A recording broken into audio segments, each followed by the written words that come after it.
isang milyong ba? Siyam na beses. Pangalan ng lalaking to, si Richard Lagas. Si Richard Lagas, Italian speaker.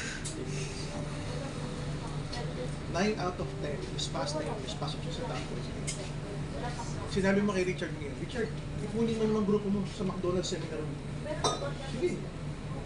Ilang seminar mo kailangan niya? Sige. Sure, ang leader niya sa Pilipinas, mga ilan lang? Mga 50 lang. Pero pasok sa top 20 for the past 10 years. Mahina ang isang million.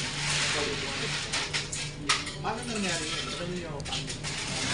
Siya apply ng buong Africa. Unilevel Stir Step, UPP pa lang pinag-uusapan. Million na yun. Muna isama yung binary niya. Ganun kaganda ang international expansion. And for the past 10 years, ito pa pinakamasaya sa lahat. Never siyang pumunta ng Africa. Sino ang pumunta sa Africa? Namin. Mga BBC, mga trainers. Ito, siya pumunta sa Africa eh. Kaya makumpulsyon din ako nun. Last January, isang leader nila sa Nigeria. Isang leader nila sa Nigeria. Pangalan Mike Okoli. Nag-kick off training. Yung grupo niyang yun sa Nigeria. Tanong nyo kailan yung umatay. Last January lang, last month. Tanong nyo kailan yung umatay. 30,000. Ang hirap ng ginawa kong participation doon. Yung sa kick-off training, nag-video ka ng 5 minutes. Pinadala ko. Yun na yun. Sige na yun.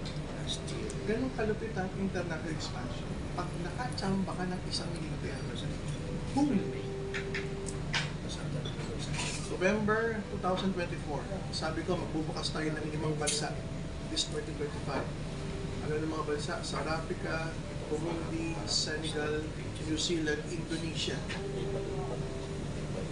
February pa lang ngayon, bukas na itong 2 bansa, operational na, official launching na lang.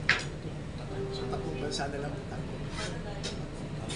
Indonesia, 4 hours flight sa Asia. Ang Nigeria, isang buong araw na flight. Africa. Pinuntahan namin yun, paulit-ulit. Kaya sila nahabol ng million. 8 company-owned offices sa Nigeria. Yung mga Pilipino pinapadala ko na, ang laki ng sweldo. Uganda, Kenya, South Africa, Senegal, DRC, wala siya. Ito, Indonesia 4 hours. So, maliwagang tanong, paano kayo sasabay ito?